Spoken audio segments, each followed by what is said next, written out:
talk a little bit about wine tasting. And boy, are we experts at it. Here we go. Earthworms. That's pretty much all that I'm tasting. Just earthworms, huh? I'll tell you one thing. Something that they're really going on about here in France is something called terrier. Not like the dog. Terrier describes kind of where the wine is from, what things were used to grow it. The kind of person who picked up the grapes. Yes. What kind of person was that? Was he a nice person? Was he a mean person? A was mean he person? Sad? Was he handsome? What kind of bees were pollinating the grape flowers? Very important. You know, what kind of cheese were they eating next door? That's something that's quite important to wine. As Rosemary has discovered, the terrier of this wine reveals that earthworms were a big part of it. Anyone can taste that. Anyone. And again, setting yourself up with the right sequence of tasting events. Always have to listen. You always have to Shake you always got to wiggle. Wiggle. And you always have to sniff. Of course, you always have to sniff. You need to It's very important to see how the cork floats, because that, as we know, the cork is, as we've discussed, the most important aspect of wine. Yeah. And depending on the density of the cork and whether or not it floats, you're going to know. Let's see here. I mean, let's just demonstrate. Okay. The cork, you know it's wine if the cork floats. First rule, most basic rule. Well, Rosemary, I mean, it could also float in vodka. You know it's alcoholic if the cork floats in it. That's basic and the way science. this cork is floating, we know this is a 2005. Another important thing that we haven't discussed yet is looking up. Can you see the wine through the stem? Can you? Can you see anything else through the wine up there? Nope. No. It means it's a black wine. It's a black wine. It's a black wine. Which we know already. And while we're on the subject of wine color, we've discussed this a bit. But I'd like to show you a couple of different examples of wines here.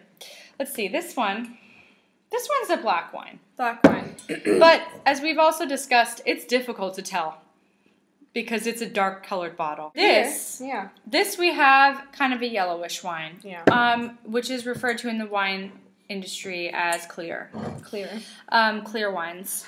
And the way this is made is the grapes are, as we know, grapes are purple. And that's the only kind of grapes that they have. So for these kinds of clear wines, the grapes are bleached before they're harvested. It's a very labor-intensive process. And that's why white wines are always at least 3 times as expensive as the red ones, as the black ones, because it's so many more steps. That's right. That go into it. You always find when you're at this, you might have been wondering, why is every single clear wine, without any exceptions, always more expensive? What's so fancy about them? And that's what it is. That's now you know. Think about all the labor that goes into that. It's amazing. Thank you. Thank you to all the harvesters. If there's any harvesters watching, let's take a moment of silence to honor them.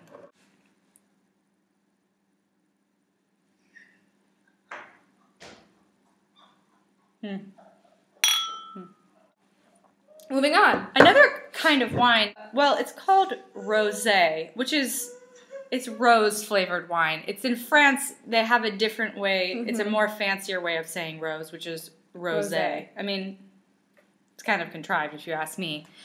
But there's 2 ways of having this wine. Of course, the traditional way is to make the wine with rose petals. Rose petals. The other way is...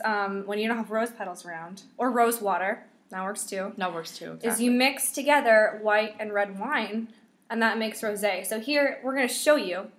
This is exciting. Here's a little bit of red wine left in my glass. Red? Oh, excuse me. I was just looking. Black wine. It does, when there's barely any left in the glass, it can look red. It looks a little bit red. As you see. It's common. It's a rookie mistake. What can we say? Great. Well, here I'm going to add some of this white wine to the red wine. This clear wine. And there, see? It's a nice Rosy color. Color. See? There. Rosé. It's so good. And what is everyone's favorite wine to drink on New Year? Well, I'll tell you. It's champagne. And champagne, of course, champagne, it comes from the French word, which means sparkling wine. And it's a really simple process. It's a very simple And it's weird because it's always so expensive. Yeah, it's when all you need to make it is some sparkling water and some wine. And some wine. And that's how they make it, folks. That's how they make it. We put a little black in. You can also use white. In fact, most people might. Or clear wine. Clear wine. Yeah, so it's late. It's late. I've had a couple of glasses already. When we mix it with the sparkling water. Oh, and see that fizz? Yeah. You might remember that from New Year's Eve. Champagne. Maybe you don't remember it because you had a crazy night. Like we did. This is it. Happy New Year. Na, na, na, na, na. Oh. Of course, that's how they make it. Carbonation is a kind of technology that hasn't yet been introduced in France. So they are relying on the old technique of mixture. In the United States, of course, they don't make wine there. They use special carbonating machines. Not here. Not here. They're still using the old method.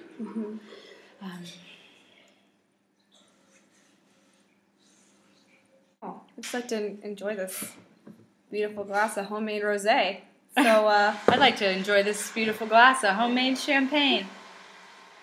That's a silent G in there, so you know. There's a hidden G, and you don't say it.